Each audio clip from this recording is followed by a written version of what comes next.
Hi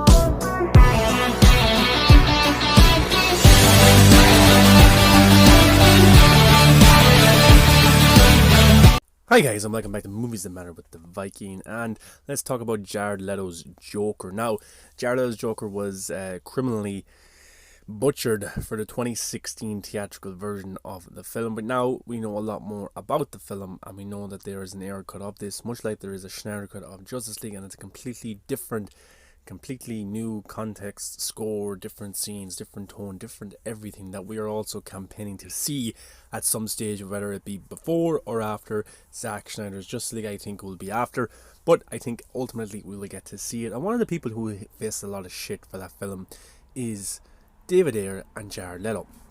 Now, David Ayer, look at his other films. We know that's not his same tone that he makes films, his same kind of style. Every director has his style, and if you look at Suicide Squad and you look at his other works, you can see that it doesn't resemble that.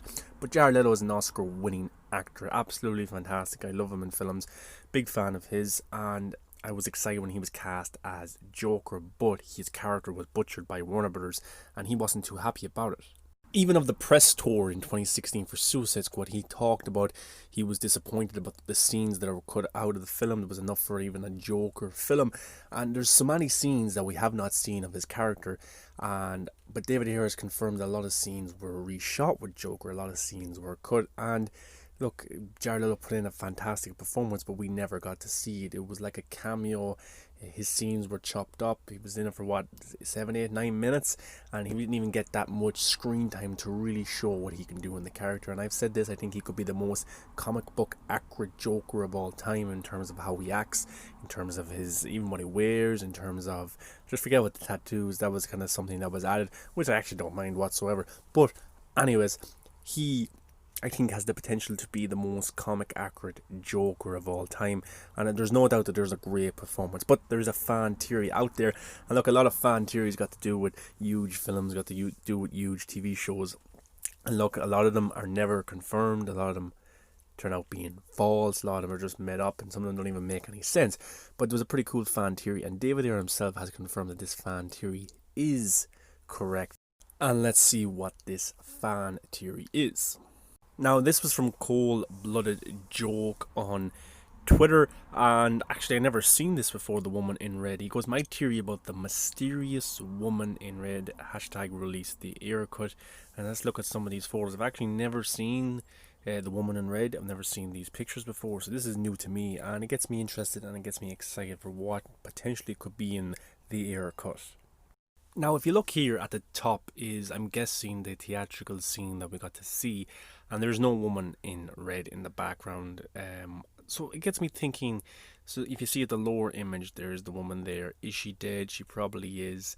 And I wonder if this scene was completely reshot, or if they just digitally removed her from the background. Was she even referenced at all in this scene? Was it reshot to make it more family friendly? Because the fan theory is actually pretty dark, and let's have a look at that also. My theory is that Harley has been kidnapped. Joker gets random girls and has them dressed up like Harley, but when he realizes that they can't compare to the real Harley, he just kills them. In the old animated series, The New Adventures of Batman, sequel series to Batman the Ultimate series, the animated series, they had a similar plot in one of the episodes. Joker hires a woman that looks almost exactly like Harley. At first he thought it was great, but then the woman turned out to be an airhead and even called him Mr. G. He pulled his gun on her even and was going to shoot her, but kids' cartoon rules, so his henchmen stopped him. And I actually remember seeing that scene from the old show, and yeah, so that's a pretty dark fan theory that Harley is gone from the Joker. Joker can't find Harley, so he thinks he can move on if he just gets someone who looks like Harley, but he finds out himself that no one can replace the great Harley Quinn, and this probably turns him a little demented and obsessed over Harley, so then he goes to track her down. But getting random girls who look a little bit like Harley, and then if they don't turn out to be what he thinks they should be, he ends up killing them. I wonder, was that shot in the Ayer cut? Do we get to see Joker interact with Frost about a woman, get me a woman who looks like Harley, and then Frost gets him one and he's not pleased and he just shoots her? That would be pretty dark now if that did happen. Now it makes me wonder if the Suicide Squad film that David Ayer created, was it going to be R-rated? That's pretty interesting. Or was this going to be just kind of a foreshadowing? You see the woman in back and maybe they reference it, and there isn't actually a scene of him shooting a woman who doesn't live up to the expectations he has for Harley Quinn. Maybe, I don't know, but we'll have to find out if the Ayer cut ever happens. But it is interesting, it is dark, it is something new, and it is something that I would like to see play out. And I know that he's killing random people, and he shouldn't be doing that, but it adds a kind of soft side to the Joker, in terms of it shows how much he actually cares for and loves Harley Quinn. This shows his soft side. This shows that he has kind of a sweet spot for her, and he can't live without her. And there's also something kind of sweet about that in terms of the relationship. I know it's kind of supposed to be toxic, but there's also supposed to be love, and it's also not just the Joker showing toxicity. Harley shows it too. So a lot of people forget that when they just go at David Ayer about the toxicity that he wanted to portray between the two, which I think is fine. It goes from the comics, some of the shows and stuff like that. It plays off that, and there's nothing wrong with being forceful to that kind of material. But of course, it's the internet, and a lot of people don't like certain things that David Ayer does or Zack Snyder does. So there always will be critics, but we always kind of outshine them with our positivity and our good talking of David Ayer and his work. So that's an interesting theory that's confirmed by David Ayer, and he did confirm it. David was asked to confirm this, and he said it's not wrong. So there you go.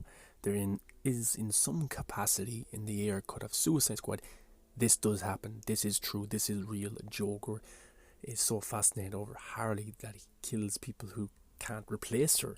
So that happens in this film, and there's so much of the Joker, of Harley Quinn, of Deadshot, of all these characters that we've yet to see. And we've yet to see David Ayer's real directing of this film. He's a talented director who has done some great films. Definitely check those out. But for me, the one thing I'm looking forward to in the Ayer cut is seeing the redemption of Jared Leto's Joker. He gets a lot of shit, a lot of hate, being labelled as the worst Joker of all time. For me, I think there's a great performance hidden there somewhere, and I can't wait for his real performance to come to light, for Jared Leto to get the credit he deserves for the character. People give him too much shit over looking at and judging a cameo in a film of scenes that were cut and chopped up. I, for one, have said before, I cannot give my full opinion on his performance as Joker until I see the real incarnation that him and David Ayer put together. There was a lot of scenes that they shot were cut from the film that were made change. Jeff Johns, people like that were coming in and changing, rewriting stuff, and tampering with the vision of these men and of these artists.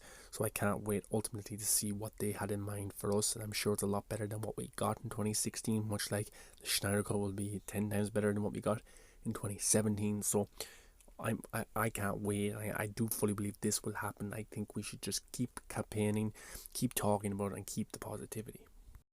As always, guys, let me know your thoughts. Give a like, comment, subscribe, and let me know what you think of this fan theory that's been confirmed by David Ayer himself for the Ayer cut, that these kind of scenes or this kind of theory does happen. Is it referenced in terms of the scene being played out where he kills these women who don't live up to the expectations he has of Harley, or is it just referenced in dialogue? It's going to be interesting and exciting to see whenever this film is announced. But guys, let me know, give all the likes, give the comments, and come talk to me on all my socials about this. I'm interested to hear what you have to say. Come and discuss with me and engage.